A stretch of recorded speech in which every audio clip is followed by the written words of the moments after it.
નમસ્કાર દર્શક મિત્રો, માલણ તિરામાં આપનું સ્વાગત છે. પ્લીઝ પૂરો વિડીયો જોજો, લાઈક કરજો, શેર કરજો અને અમારી ચેનલને સબસ્ક્રાઇબ કરજો. મહુવા શહેરના જનતા પ્લોટ વિસ્તારમાં બે જૂથો વચ્ચે અથડામણ સર્જાતા તંગદિલીનો માહોલ ઊભો થયો.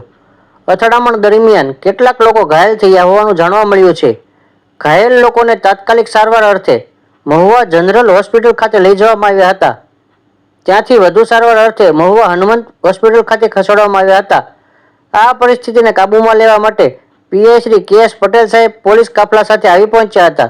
સાથોસાથ ગંભીર રીતે ઘવાયેલ એક મહિલાને વધુ સારવાર અર્થે ભાવનગર રિફર કરવામાં આવેલ. આ સમગ્ર ઘટનાની પોલીસ તપાસ ચાલુ છે.